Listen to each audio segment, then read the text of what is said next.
So I'm in the desert right now. I am headed to a place called Rolling Rock Ranch. And it's somebody who bought land and they've actually built a ghost town on the land. And this is part of an annual group trip that I do with friends. Usually we're just out on public lands in the desert, in the middle of nowhere, nothing around for facilities except for a little pit toilet a couple hundred yards away from our camp circle. So this is the first time we've been to this location. I've made videos of our annual trip before. It's a big group of adaptive athletes, wheelchair users, amputees, people that need walkers, anything like that, and their families and friends. And so we meet out in the desert and we get up to some crazy shenanigans, but I'm really excited to check out this ghost town that we're staying at. So this weekend is gonna get pretty crazy. We're gonna go off-roading. We got multiple vehicles that can go off-roading in the desert. We're gonna go flying up in the air with paramotoring. We're gonna have a huge bonfire and burn, I don't know, 100 Christmas trees, something like that, and fireworks. This weekend is always just chaos. There aren't a lot of rules out here in the desert, and we definitely take advantage of that. So yeah, our group is taking a little break from surfing and just getting up to some other shenanigans out in the desert. For some people, they might be newly injured and using a wheelchair and going out on an adventure for the first time, or camping for the first time, or glamping. And so I'm really excited to see what this ranch looks like. Maybe it'll be a little more comfortable for those people and yeah, make their first adventure out into the wild a little bit easier.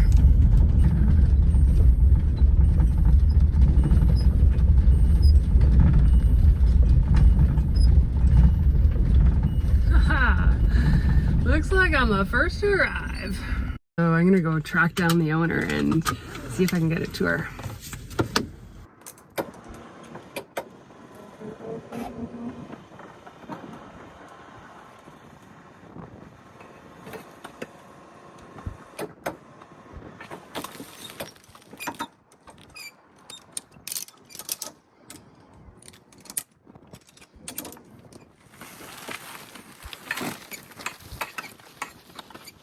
So this is the ghost town. It's, not actually a real ghost town. It's a replica. The owner of this land has gone and just, created a cool little community here. So we've got the saloon right there, bunkhouse, hotel. He's even got a church all the way down there, a bank, an ore house, blacksmith, and the jail. All of these little buildings are actually accommodations. They've got bunks in them, and these ramps were just put up today. They just whipped these up to help make sure that, we have lots of beds for all the people that are going to be out here this weekend. But it's pretty dang cool. Let's go check out the church.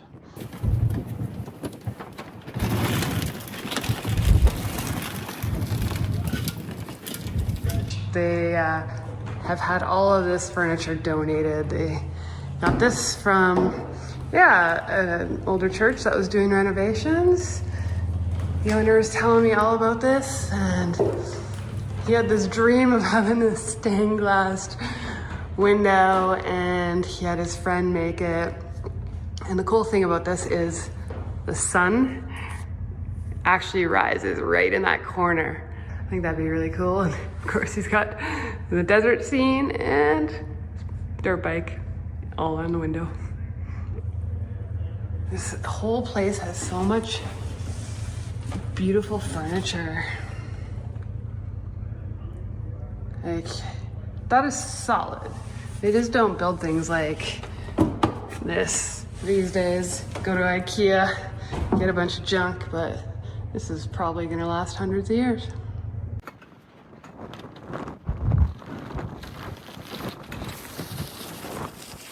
Inside the jail, you got some cots where guests can stay overnight, a couple bunk beds,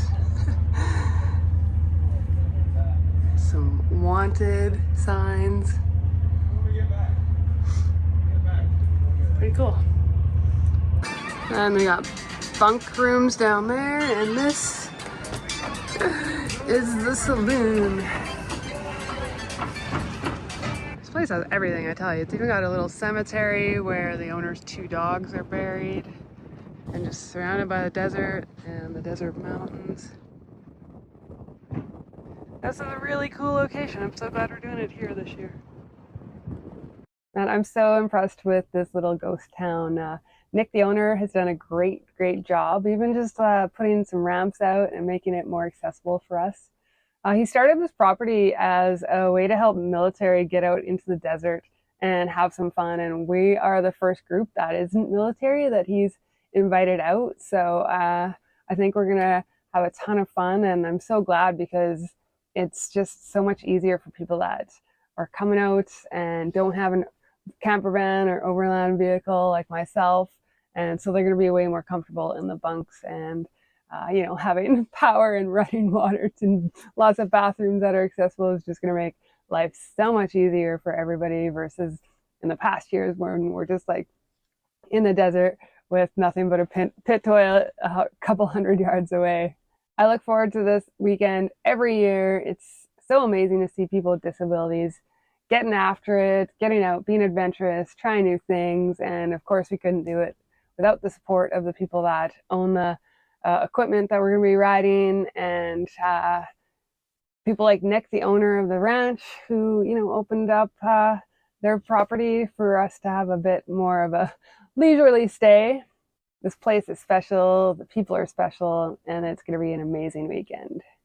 It's quiet right now. This little ghost town is not going to be a ghost town tomorrow, though, as people start to trickle in and we get after it out in the desert.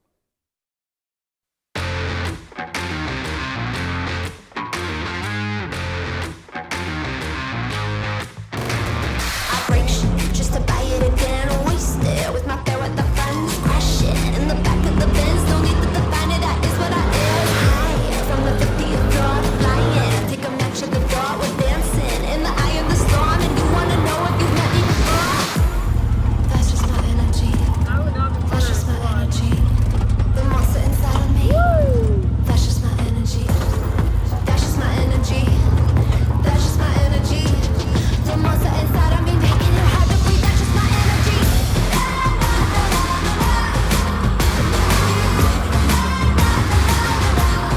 That's just my energy.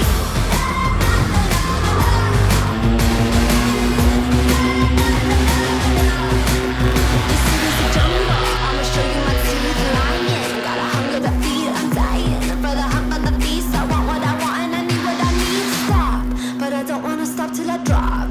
Tip top of the block and we got 10 diamonds a pop. Yeah, it ain't no secret, I like it a lot.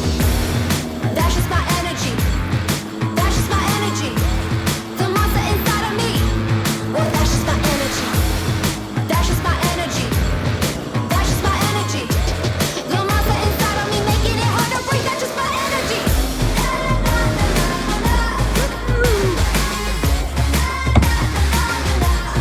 That's just my energy. Ripping.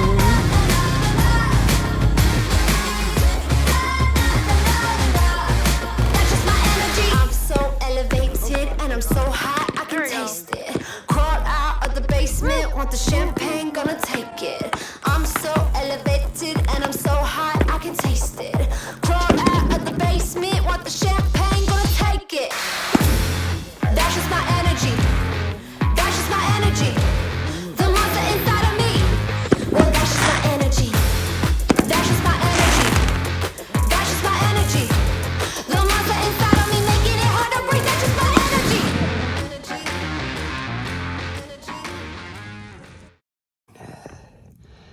Well, the weekend is over. It was a huge success. I'm exhausted. I ended up staying an extra night. Everybody pulled out yesterday, and I stayed along with a few stragglers, and you can see the ghost town is back to being a ghost town. But this was an incredible place to stay. I am so dried out from the desert, though, and dusty, so I'm gonna head down the road and grab a shower. Luckily, I've been here before. I know there's a shower that's accessible just within a few minutes here. So that's my plan for today. I need to get all this desert dust and grime off of me. I'm feeling pretty gross right now. One of the advantages of hanging around a geographical area for, you know, a couple of months at a time and coming back repeatedly is you get to know all the amenities. And just knowing that this shower is accessible is huge. And I'm always amazed because the ADA requires accessible parking, and this area is just sand. Like everywhere is just sand. And yet they've provided a concrete parking spot, 2 spots, which is amazing. An accessible bathroom and shower. There's dispersed camping, and they'll have just pit toilets out in the sand, in the desert, in the middle of nowhere, and they still have accessible parking spots with concrete to the bathrooms and an accessible pit toilet. It's amazing. So, but I also get to know the quirks of amenities like this. So I know that this change machine to get quarters to operate the showers never works. I think I've been coming here for 3 years and I don't think it's worked once. It does not seem to be working. Going on 3 years now. And the other quirk with this shower is that the lights are our motion sensor. And so the first time I showered here, I was sitting on the bench. My hair was all lathered up, and all of a sudden the lights went out, and like there's not a window or anything in here. It was really, really dark. So I've learned from that. Now I bring in this little utility light, and I set that up before I even get on the shower, so that yeah, I'm not left in the dark, because when I'm on the bench, even if I wave my arms, I don't know where the sensor to start the light again is, but I don't reach it. And this way I have my own backup light. I got in a successful shower. However, I did get blasted with scalding hot water as soon as I turned it on. Luckily there is like a temperature gauge, but it was just set to on, so I was able to eventually turn it down, but like blindly fumbling for the temperature gauge. But yeah, that was very, very hot. And the lights went off, of course, in the shower, and I've been getting dressed, moving around, and they're still off. So I'm very glad I brought that little utility light in here. But yeah, it's always good to feel fresh and clean after a weekend in the desert. I can't believe that my hair is dry already. I don't know, 10 minutes out of the shower, and this desert air just dries it right up. But I think to cap off my time here in the desert, I'm headed to a canyon that has desert flowers blooming right now. So it's only January, and it's really unusual to have a bloom this early. Usually it's spring, and when it's spring, it's usually really crowded, but I think nobody really is aware that this bloom is going on right now. A friend was there, so I don't really know what to expect, but I'm gonna head out there and see if I can find some flowers blooming. I think we just had a lot of rain throughout December and early January, and so yeah, it's kind of nice that I can do one little sightseeing adventure before I head back to civilization.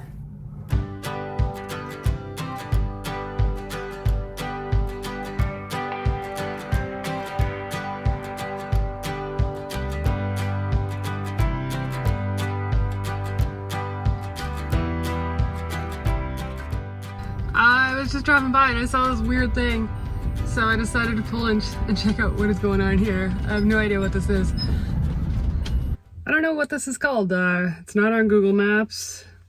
Let's see if iOverlander has anything on it. No, not really. So I don't know if you happen to know what this is. If it's got a name, just let me know in the comments. But that's a really cool thing about the desert, is there's just random stuff in the middle of nowhere that's kind of funky looking and pretty cool. Seems popular enough. 2 cars have pulled in the last 2 minutes since I got here. But yeah, it's all rusted, but I think that's part of, you know, the art of it. Okay, I did more Googling.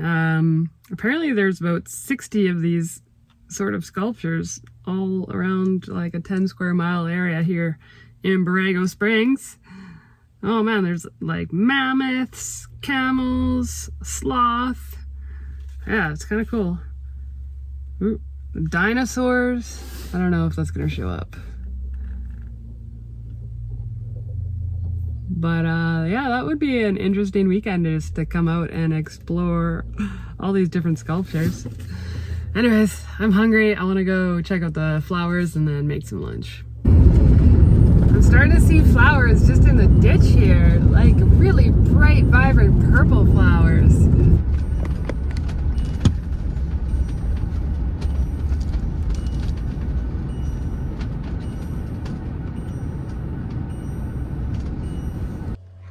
It's pretty sweet. I can see 3 different kinds of flowers right outside my van door. I got the yellow, the purple, the white. I was expecting I'd have to go hiking, but yeah. It's a rare thing to see this in January.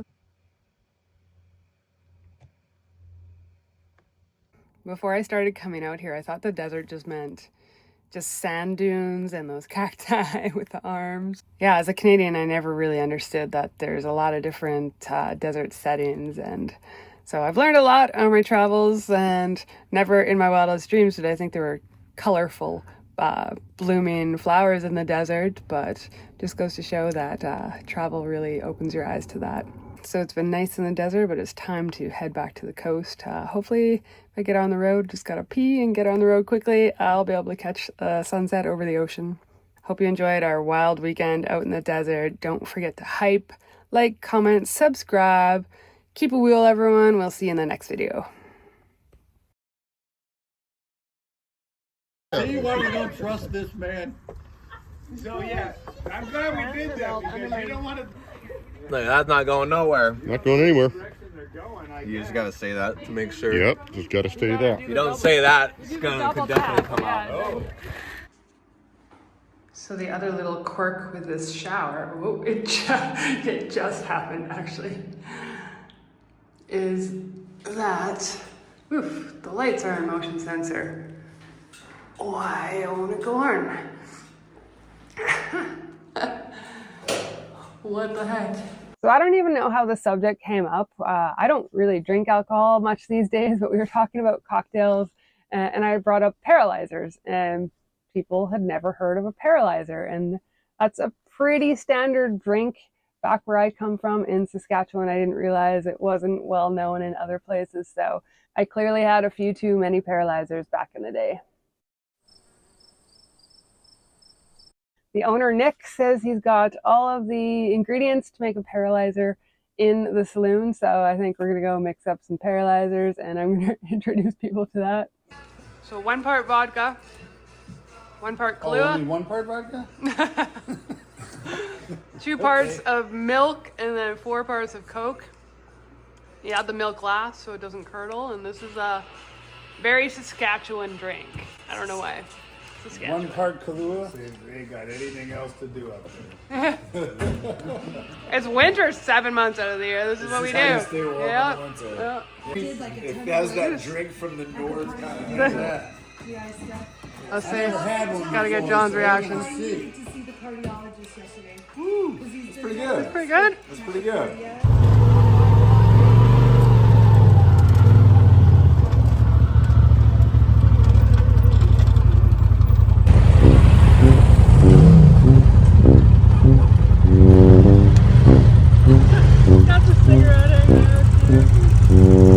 This is something that I'm really hoping that we can do over and over again. I would love